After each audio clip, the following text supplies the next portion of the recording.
ஆம் பிள்ளைகளே, நாம் வரைவுகள் வினா பகுதி 2ல் வர வரைவுகள் வினா பற்றி பார்க்க போகிறோம்.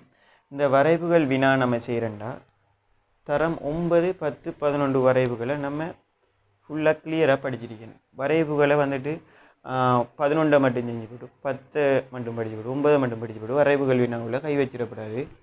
வரைவுகள் வினாவில் ஃபுல்லாக நீங்கள் மார்க்ஸ் எடுக்கணும்னா ஃபுல்லாக அது கிளியராக தெரிஞ்சிருக்கணும். ஆகவே நம்ம இந்த வீடியோவில் அடிப்படையிலிருந்து வரைவுகள் வினாக்கள் எவ்வாறு அமையுது என்று பார்த்து போட்டு கடந்த கால வினாக்கள் பரீட்சையில் வந்த வினாக்களையும் பார்ப்போம்.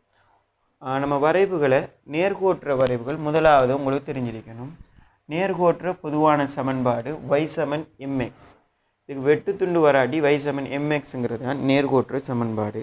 பாருங்கள், y=mxங்கக்குள்ள இது உற்பத்தி கூடாக ஒரு நேர்கோடு ஒன்று போகுது. y=mx y=mxங்கக்குள்ள உற்பத்தி கூடாக ஒரு நேர்கோடு ஒன்று போகுது. அதே மாதிரி y=mxங்கக்குள்ள ஒரு விரிகோணம் பாருங்கள், இந்த x அச்சுடைய நேர்த்திசையோட விரிகோணத்தை அமைக்கும். இதில் x அச்சுடைய நேர்த்திசையோட ஒரு கூர்கோணத்தை அமைக்கும். இப்போ y=mxன்னு வந்தீங்கன்னா உங்களோட நேர்கோடு இவ்வாறு அமையும். y=mxண்டா உங்களோட நேர்கோடு இவ்வாறு அமையும். இப்போ இதுக்கு ஒரு வெட்டுத்துண்டும் காணப்படுதுண்டா y=mx/c அமைஞ்சிச்சுண்டா பார்ப்போம். y=mx/c இவ்வாறு அமைஞ்சிட்டா அந்த நேர்கோடு எப்படி போகும்டா y=mx/cண்டா இது நேர்கோடு தானே. நேர்கோடு mx எம்ட பெருமானம் நேரில் இருக்கி.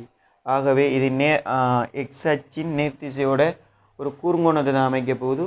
ஆனால் சிங்கிறது நேரில் ஒரு வெட்டுத்துண்டு, அதாவது y அச்சு சார்பு நேரில் வெட்டிட்டு போகுது. ஆகவே இந்த சி இங்கே ஏதாவது ஒரு புள்ளி அமையும். ஆகவே உங்களுக்குரிய வரைவு இவ்வாறு காணப்பட போகிறது. y=mx/cங்கிறது இந்த வெற்ற புள்ளி தான், சார்பை வெற்ற புள்ளி தான் சியாக அமையப்போகுது. அது 2, 3, 1 நேர் பெருமானமாக அமையப்போகுது. அதே போல் y=mx y=mx இது ஒரு மறையாக அமைந்தால் எவ்வாறு இருக்கும்? சி மறையாக அமைந்தால் அதை பார்ப்போம். இப்போ y=mx இந்த சி ஒரு மறைப்பெருமானத்தை எடுக்குது. அப்போ மறைப்பெருமானத்தை எடுத்தால் வரைவு பாருங்கள். அதே மாதிரி தான் எம் நேர். ஆகவே எக்ஸ் அச்சிர திசையோட கோடு குறுங்கோணமாக தயாரிக்க போகுது. ஆனால் சி இந்த சி சார்பை வெட்டுறது மறையில். அப்போ இங்கே 0 இங்கே போகிறது வைக்கு நேர், கீழே தானே மறை. அப்போ இங்கே வெட்டிட்டு போகுது. ஆகவே இந்த சி இங்கே வரப்போகுது. அது மறைப்பெருமானமாக காணப்படும், மறை சியாக காணப்படும், வைட மறைப்பெருமானமாக. இப்போ y=mxங்கிற சார்பு பாருங்கள் உற்பத்தியினூடாக போகுது ஒரு நேர்கோடு. எம் நேருங்கிறதால இது நேர்த்திசையோட குறுங்கோணத்தை அமைக்குது. mx/c mx/cங்கக்குள்ள பாருங்கள், சி வெட்டுத்துண்டு ப்ளஸ்ஸாக இருக்கிறதால இவர் சார்பை விடத்தை வெட்டிட்டு போகிறார். அதே மாதிரி y=mx மறை சின்னு வரக்குள்ள அவர் வைட மறைப்பெருமானது விட போகிறார். இது 3 வகையான y=mx y=mx/c அடுத்தது mx சி மறையாக வர்றது. அப்போ இந்த 3 வகையான நேர்கோடுகள் இருக்குது. இந்த y=mxை பார்த்தீங்கன்னா நேர்த்திசையோட விரிகோணம் அமைக்கிறது. அது விரிகோணம் அமைக்கல y=mx y=mx அதோட ஒரு சி ஒன்று வருது, வெட்டுத்துண்டு ஒன்று வருது. ஆகவே இது என்ன செய்ய போகுது? y அச்சு கொஞ்சம் மேலால் அதில் நேர்த்திசையினூடாக வெட்டிட்டு போகுது. ஆகவே 1 கூட 2 கூட அந்த சீட பெருமானத்தினூடாக வெட்டிட்டு போகும். பார்ப்போம். இப்போ இந்த பாருங்கள், சி நேராக இருக்கிறதால விரிகோணம் அமைக்கணும். வேண்டாம் எம் படித்திறன் மறைங்கிறதால பாருங்கள் எப்படி போகுது. இந்த இது விரிகோணம் அமைக்கும். சி நேர் தானே, ஆகவே நேரினூடாக வெட்டிட்டு போகும். அதே மாதிரி சமன்பாடு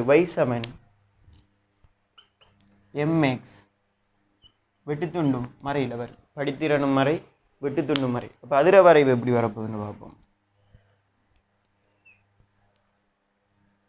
ஆகவே அவர் வையச்சை இதனூடாக தம்பிட்டு போவார். ஏன்னா சி நம்மளுக்கு மறையிலான இருக்கி. ஆகவே இவ்வாறு ஒரு கோணம் உங்களுக்கு வரப்போகுது. பாருங்கள், y=mx ஒரு நேர்கோட்டிலேயே எத்தனை வகையான வரைவுகள் வருது? y=mxங்கக்குள்ள இப்படி 1, 2, 3, 4, 5, 6 வகையான வரைவுகள் வருகிறது. அதில் பார்த்தோம்னா y சமன் mx. அப்போ நம்ம சமன்பாட்டை பார்த்த உடனே நேர்கோட்டுற சமன்பாட்டை பார்த்த உடனே நம்மளுக்கு தோணணும் நம்மளுக்கு வரப்போட அந்த வரைவு வந்துட்டு இதே மாதிரி தான் வரப்போகுது. y சமன் mxக்கு வரைவுல அது உற்பத்தியினூடாக தான் போக போகுதுன்னு விளங்கணும். இந்த வரைவு நம்மளோட மனக்கண்ணில் வந்துடும்.